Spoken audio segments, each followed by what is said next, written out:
Good afternoon, everyone, and welcome to today's hearing of the Budget and Finance Committee. Today is Monday, January 27th, 2014.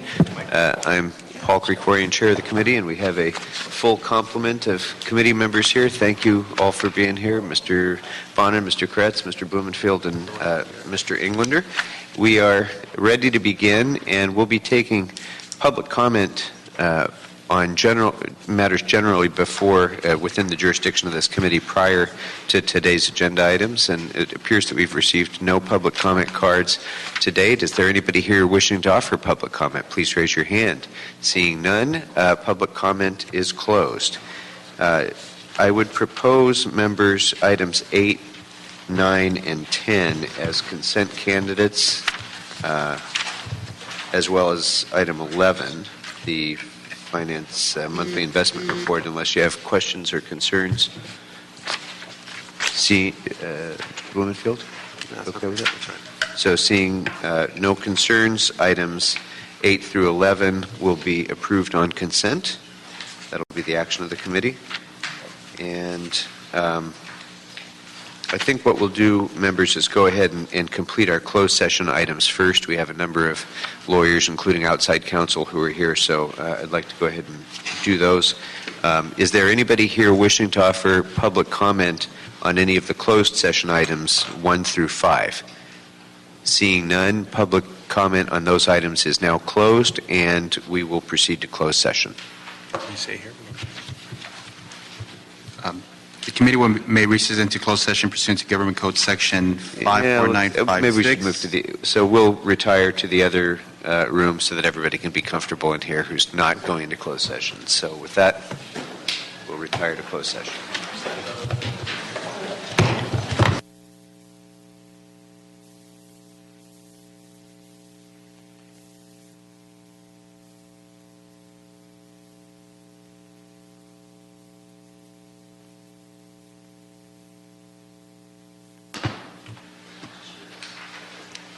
All right, we are back in open session. Thank you all very much for your patience. We've completed the closed session items. Is there Yes. anything we need to report out? No. That brings us then to item number 6. Item number 6 is the City Attorney report on draft ordinance relative to amend the Los Angeles Administrative Code to establish 2 accounts within the reserve fund, the contingency reserve account and the emergency reserve account, and to add a new article regarding a budget stabilization fund. Good afternoon. Good afternoon. Beverly Cook, Assistant City Attorney. I have talked with the CLA's office, and apparently they want one further change in the revised draft ordinance, and that is to control the conditions under which withdrawals can be made under the from the stabilization fund. And so we plan to work with the CLA's office to add those 2 conditions. I believe it's part of the instructions that were given by the Budget and Finance Committee, but apparently it was only the deposits and withdrawals that we have included and not the conditions under which you could have the range of values. And I believe they're going to share those with us, and so that we can include it in the next version of the ordinance. Okay. And as I recall, part of our discussion revolved around having 3.4 be a bright line. That's correct. Divider, and there might be times when more of a sliding scale would be appropriate, and that's not contained in the current draft. Right. That's correct, Mr. Chair, and that's actually one of the provisions that Roy Morales with the CLA. That's something we would like to work with the City Attorney on. What we suggest is a sliding scale. Let's start from the 3.4%. 3.4% will be the threshold that will determine whether deposits should be made into the BSF or withdrawals can be made. What the chair had brought up before in the previous discussions is, well, what if it's 3.39%? What if it's 3.35? You don't need the entire 25%. You don't need a huge BSF transfer from the BSF to balance. So what we suggested is a linear range. That is, in cases where the projected maximum transfer, the projected increase in revenues is 3.4%, of course it's 0. You will not be allowed to do a transfer.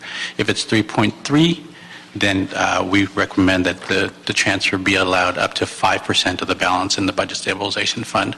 And in 3.2 or above, then it could be 10% or more. 3.1 or above would be 15% or more. 3.0 or above would be 20% or more, and then anything below that, you would be allowed to transfer up to 25%. And that's just a suggestion. It's a linear suggestion. And once again, there is still a provision in the ordinance that will authorize the council and the mayor to suspend these provisions in cases it's in the city's best interest. So, I think that kind of a scale makes sense to me. Mr. Blumenfield? Yeah, as long as there's and I assume we could always say, because it's just an ordinance, we could always say, notwithstanding current law, we're going to do X, Y, or Z. So I'm trying to look at these as guidelines, because revenue seems to me to be just one factor in terms of whether or not you want to utilize the Budget Stabilization Fund. Emergencies that come up, expenditure increases that are necessary, or what have you. There's a host of things I could think about that would necessitate digging into the Budget Stabilization Fund that are independent of the revenue growth factor. So it's a nice chart, nice idea, and we should try to follow it and have to make a finding if we're going to do something different. But I want to make sure we're not boxing ourselves in any too much of a way. I don't think we are, because we can always say notwithstanding current law. well, the answer is actually yes and no on that one. Yes, in the sense that charter amendment was authorized by the voters that called for a Budget Stabilization Fund to be created, and that by ordinance the guidelines and recommendations be put into place. At the same time, on the very last page of the proposed ordinance, that the policy may be suspended by the council and the mayor with a supermajority vote if it's in the best interest of the city. So regardless of all the recommendations, of all the guidelines, or of all the provisions that you have, you, as the council and the mayor's office, still have the authority to suspend those provisions in cases like that. With a supermajority. Yes. Right. And actually, that was part of the instructions that came from the council to incorporate into this ordinance. I wouldn't have made that. But it wasn't there. Mr. Kretz? So just to get a sense of when this comes into play, do we know if we kept on pace for this year that we're halfway through, this fiscal year, where this would leave us? Would this leave us allowed to take something out of it, or would it not? I'm not sure about the current budget being developed for 14-15. The 3.4% factor was based on the average for the past 24 years of budgets, the city budgets. So that number is the average combined growth of the 7 major general fund categories. So that was a good starting point. The city attorney did include a provision in the ordinance that was asked for by council, calling for that provision, that index to be recalculated every 5 years based on our historical. But in terms of 14-15, I don't believe we have the information from CAO as to the projected amount. Councilmember, on that note, what we have included in our current forecast, and that's the forecast that was part of the last financial status report, we did assume a 3% growth of revenues for the next 3 fiscal years. And so because at that time the 3% was considered to be, it is below the 3.4 threshold that was considered at that time, we do have in the forecast an assumed transfer of 25% of the Budget Stabilization Fund into each of those subsequent fiscal years. So the forecast right now that assumes a $241 million deficit for 14-15 already assumes 25% transfer from the Budget Stabilization Fund into next year's budget. So we're, I guess, assuming that at the end of the next 3 years there won't be much money left in that fund. Well, it's a fund that's there to grow in times of excess revenue, if you will, for times of where revenue isn't meeting our projections or falling, or we need it to balance the budget. So, to the extent that revenue is above 3.4%, and we're still facing with the deficit, we in essence gain some by putting more money away in the Budget Stabilization Fund, but then have less options to really solve our deficit. It's kind of a catch-22, if you will. Yeah, I think we clearly need to resolve our structural problems pretty quickly as well, because it doesn't seem like we're at the worst point, and yet we're still But I not could tell you, growing enough, and we're still needing to raid those funds. I mean, again, these are projections based on assumptions we made back shortly after the adoption of the budget that had certain numbers with respect to fire and police pensions and LACER's contribution rates that we now know are slightly lower than were projected at that time. It's also based on assumed expenditures that could change with the adoption of the budget. And it's, like I said, it's based on a 3% growth in revenue that could exceed based on current trends. And it's also based on certain assumptions of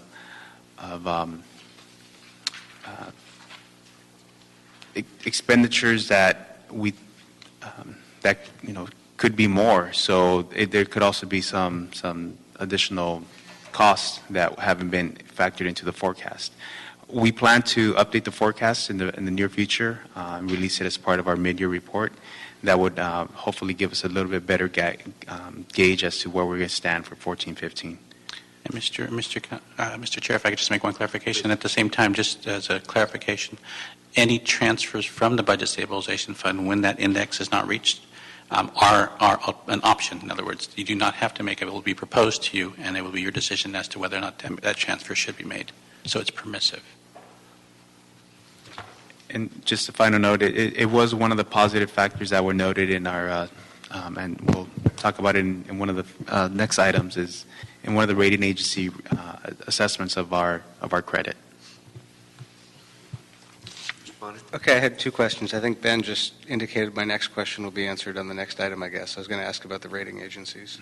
Well, I'll just ask both, and you can just answer whenever. The first one was, have we looked at what other governmental jurisdictions have done for their budget stabilization fund policies? And the second was the bond agencies that have had concerns about us in times of fiscal instability. What did they think about the metrics we're looking at? Yes, when we originally proposed the Budget Stabilization Fund, we did it after a thorough analysis of what other entities have done, and mostly it's at the state level. There were very few cities that have a Budget Stabilization Fund. Many have a sort of reserve fund, which is what we've always had, but never a separate fund for specific Budget Stabilization Fund purposes to kind of smooth out the peaks and valleys of revenue trends. So we are one of the few cities out there that has a separate Budget Stabilization Fund in addition to its reserve fund, or part of its reserve fund, and it's there are other states that have a mix of different reserve funds, including one like ours. But the key was setting something up where there's established rules of deposits and withdrawals, and that's what the ordinance here is attempting to do. And the bond part you'll answer in the next thing? Yes, we could talk about it as part of the next item if you want. I'm just, I've got a lot of questions on this, particularly as it pertains to the 7 categorical revenue margins that they're tied to, and the anticipated growth, 3-year or 3.4, or however we get to that. I don't know what the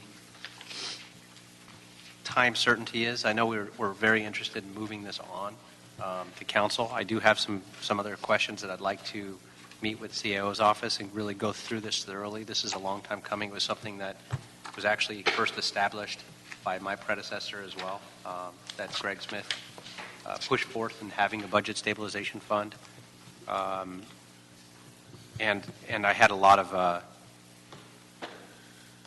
interest in that at the time, as well as a lot of time that we put into it. I do have a lot of questions I'd like to meet with them on. I don't know the ability, if we could table this and come back to it with any other recommendations that my colleagues have, that would be great. I do also have some questions as it relates to, I think I just read in the paper recently that the mayor is putting forth in this budget. I haven't seen any of the actual proposals at all, but one of the categories was to eliminate business tax. I'm assuming that'll be based on some type of phase out, although we haven't seen anything yet, but we're going to know it in a few weeks on where we're at with that as well. So I think I'd like to meet, though, with the CAO's office to go through this in detail. So if there's a way we can postpone it.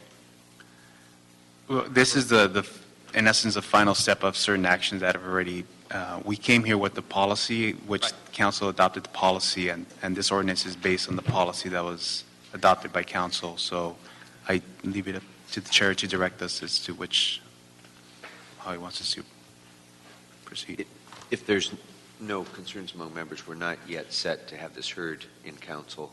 I don't mind holding it here for a week. What I'd ask, Mr. Inglewood, if you have specific issues, just why don't we work together Great, yeah. with my office and the CLA's office, and we can bring those back. If there are any additional changes to be made, we can bring them back before the committee then in a week. If that's okay. Any objection to that? All right, then we'll hold it in committee for 1 week. Thank you. Great, thank you. Okay. That brings us, Mr. Seha. Where? Item number 7 is a board review report relative to delinquent accounts receivables submitted by the Los Angeles Housing Department, Planning Department, and Department of Public Works Bureau of Sanitation. Good evening. Shane Min, representing the Board of Review. I have here requests from 3 departments. Housing Department requesting removal of 9 invoices totaling $64,267.20. Planning Department requesting removal of 6 invoices totaling $42,870.67. And Public Works Bureau of Sanitation requesting to remove 4 invoices totaling $54,474.42. The Board of Review unanimously recommends the City Council to approve these write-offs. Members, questions on the write-offs? Just a question on the Planning Department and Bureau of Sanitation. Those were for 6 accounts for expedited case processing. Right. Were those cases, were those entitlements received on those cases? Were those new entitlements? I'm not sure. I'll have to check back with the Planning Department, but these are cases where, they come in for permits, and they pay about $6,500 in advance to get their plans looked at in an expedited manner. Right. And what the Planning Department does is that they bill against the $6,500 to start out with, and then whatever they go over, they bill them.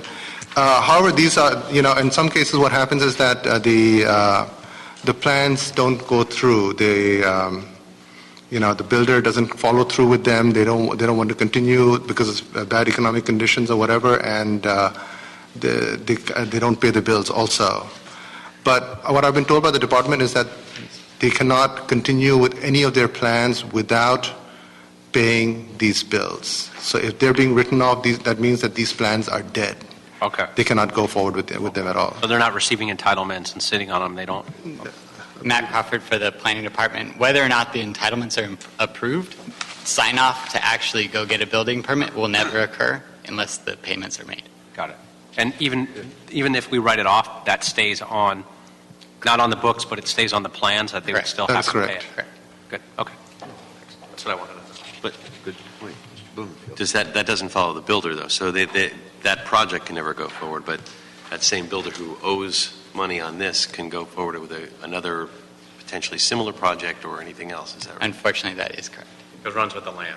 Correct. There's no way to create some nexus that's not just the land, but with the developer themselves. We've been working, trying to work toward a kind of nexus building that way, but as of yet, we've been unable to figure out a really efficient way to do it.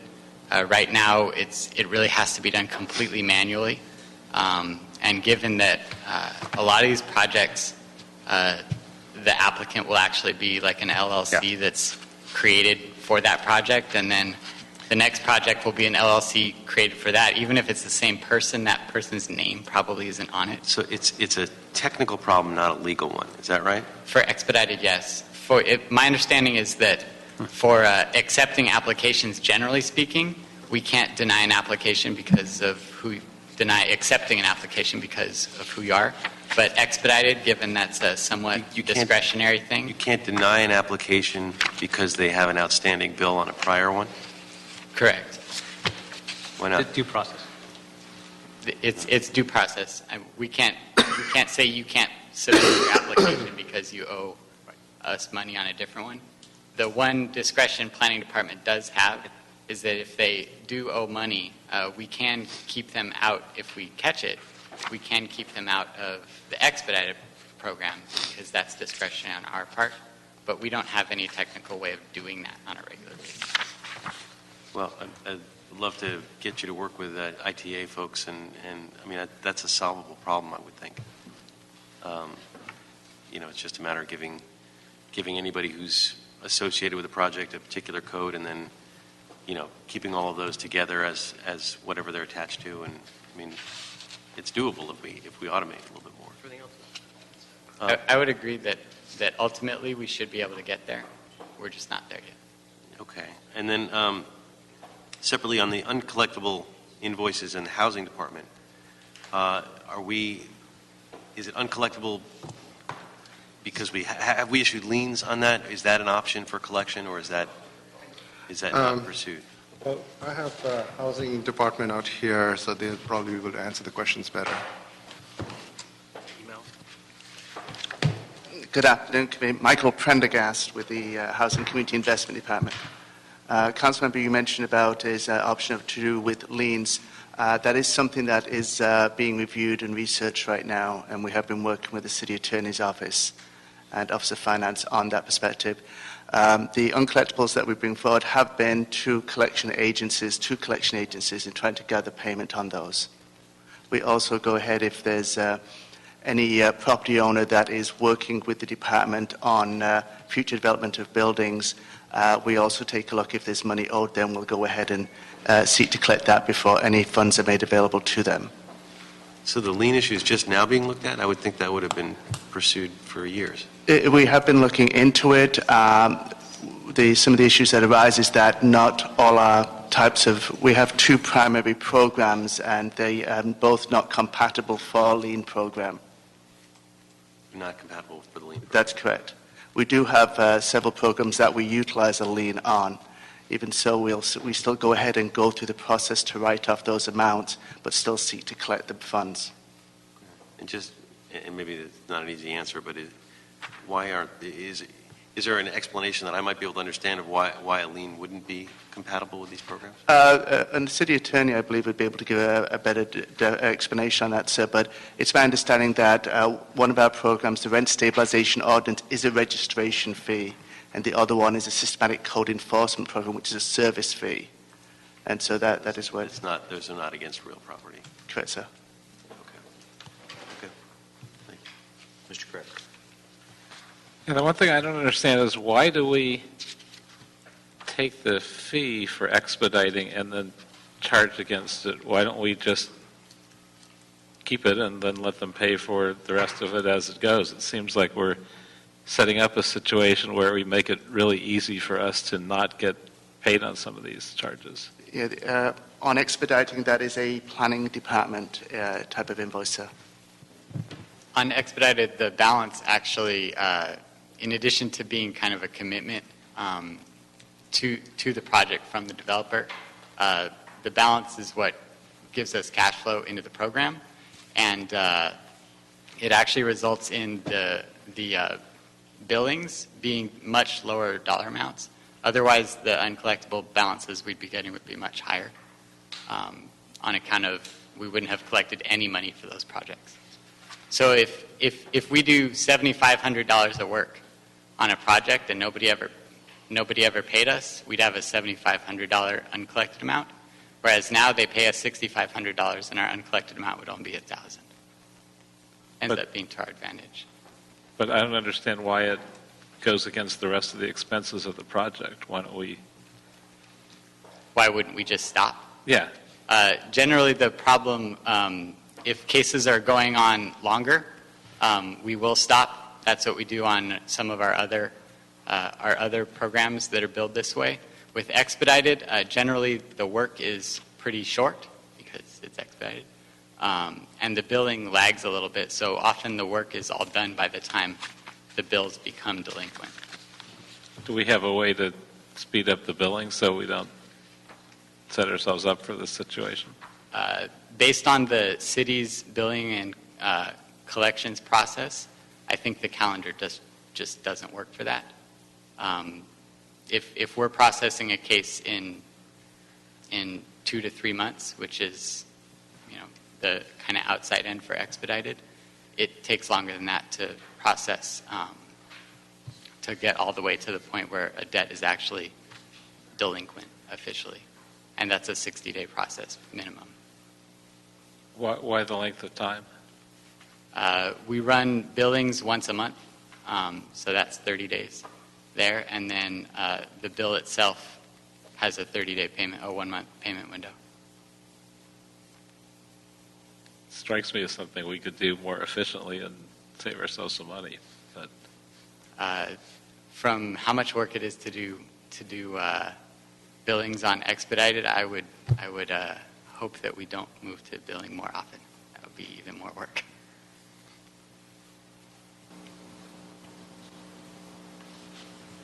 Anything further on this, members?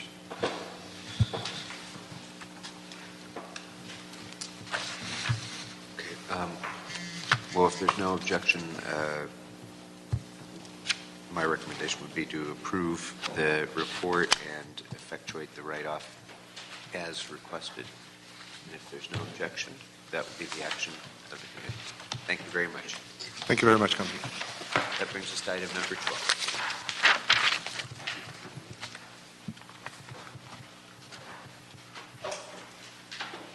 Item number 12 is the City Attorney Officer Report relative to Standard & Poor's Rating Services affirming the city's general obligation bond ratings of AA- stable.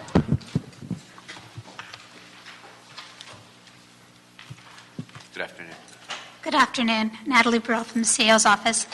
Standard & Poor's had updated their rating criteria for the general obligation bond program of all agencies throughout the country. They looked at all 4,000 of their agencies that they provided a rating for, and they concluded the city LA would stay the same at AA- stable.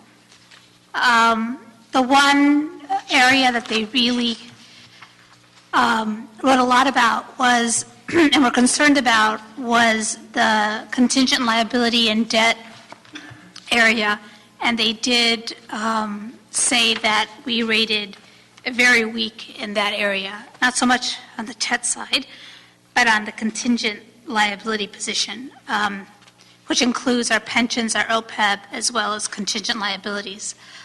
They do look to the CAFR to that, and they look, this is really based on what will report our contingent liabilities. So, you have any questions? Members? I just think that in light of that very weak debt and contingent liability profile that is outlined here, despite that deficiency, if you will, that weakness, there's stability in Standard & Poor's rating, which indicates that there are at least as many positive things to comment upon to offset that one area of weakness that the people who make it their business to evaluate the finances of cities throughout the country have identified. And so I think as we look at this, and look at all of our credit rating agencies' evaluation of the city, it should be noted that those who would, for example, cite chronic budget deficits as being a problem, or chronic failure to adopt a sound fiscal plan, or an increase in our use of the TRAN, and other things like that, when they're calling for truth in the analysis of the city's finances, I think they should also note that those who make it their business to evaluate the city's financial position seem to feel that those criticisms are not sufficient to even downgrade the creditworthiness of this city. So I just think it's important to point that out, that we're still coming out of the worst recession that any of us have faced in our lifetime. This city has been historically dependent to a disproportionate effect on income-sensitive revenue sources, economy-sensitive revenue sources, and so we were hurt probably worse than most cities during the downturn. We were facing $1 billion plus budget deficit for this fiscal year just 4 years ago, and in the ensuing 4 years, that we've eliminated over 80% of that structural deficit. And I don't know how many more ways we can say it or how many more validators we can have of the progress that this city has made. Here you have Standard & Poor's rating service looking at everything there is to look at in our books and saying that even with the weaknesses that there are in the economy, even with a high unemployment rate, even with a significant contingent liability that still exists in our pension plans and potential lawsuits that are out there, even with all that, they haven't seen fit to downgrade our credit rating. And I just think that speaks volumes. And if this really is a time for truth, I think we need to tell the whole truth, and that truth should be included in our discussion about this. Yeah, we have, one of the things that they did mention was we have very strong liquidity, very strong management, a strong budget flexibility.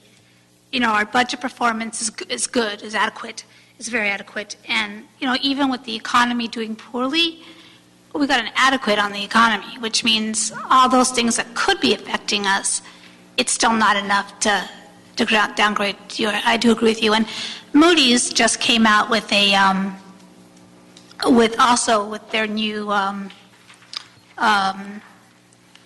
rating criteria, and they're not going to review us. There's, I think, 8,400 that they rank, that they rate, and they're leaving us alone because they feel that we're not one of the ones that's being targeted. To look at also is a very strong indication that we're doing fine for them, not to look at us. Anything else, Mr. Englander? I appreciate that you've highlighted that history, and I think it's more important than just stating it, but documenting it and articulating where we were 4 years ago. Some of the they're playing our song in the background right now. That's for your benefit. That's for my benefit, yes. Police and fire. To share a lot of the policies that got us out of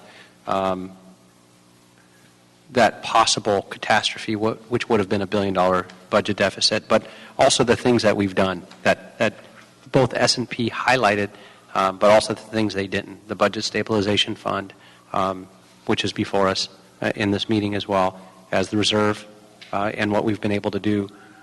Starting off 4 years, we actually built up a reserve beyond what we hoped for or expected to, and we did so in the worst time possible. I think we should draft a letter signed by all members of the Budget and Finance Committee team, and I think that's really important, to sign that letter collectively and send it to the various people who may be right now in the process of making several recommendations to ensure that they don't impede on the successes of the policies that have been made to date as well. I can think of a few organizations that might be right now working on several areas of recommendation to the city as independent, third-party, some self-proclaimed experts, some former elected officials, some business leaders, academics, et cetera, that are in that process. We, I think, should highlight that with a copy of the S&P report to not only memorialize it, but put it in context as they move forward and with those key recommendations, they keep in mind that they don't change or alter or impede the financial success in terms of stability that these policies have put in place. Transcribe Mr. Krikorian's comments from Council the day the 2020 Commission was there, and I'll sign that. I agree with Mr. Englander. Both of what you said stated was well said. One of the things that concerns me about when that report came out and things like that is we start to create a self-fulfilling prophecy, too many folks in the business community keep saying we're such a bad city for business that it actually impacts investment in the city. And I think we need to do a much better job of highlighting when we do things right and the things that are going well and the things we need to celebrate in Los Angeles. Absolutely. Yeah, when we sold the Tran in June, as we were coming out of the recession, one of the things that amazed us was, we sold $1.3 billion, and we had $6 billion in orders. So the people out there that are investing and saying to us, are you going to be able to pay us back? I've never seen a bond deal in the 12 years I've been here where we had over 6 times the amount of interest in our debt. That's an indication of where the city is also. So that there's confidence in our ability to repay. People with real money, with real skin in the game, who have to decide where to put that money, are choosing to put it in to back the city of Los Angeles with that money. Okay. Well, thank you very much for that Thank report. We have no action other than to note to file it. And with that, is there... I was serious, though, about the idea of memorializing it in a letter signed by all members of the Budget and Finance Committee. If you would entertain that and working with the CAO to draft such a letter that documents a cover sheet of the S&P report to share with others. It's something not for a vote, but if you would take that under consideration as the chair. I'll certainly take it under consideration. I am a little concerned about what the Brown Act implications of that might be of all 5 of us signing a letter, but it's certainly something that we can discuss and take under advisement, how to communicate the more positive facts that we're talking about to sort of balance out and make sure that we get if this is a time for truth, we should have a fully balanced truth, I think. So.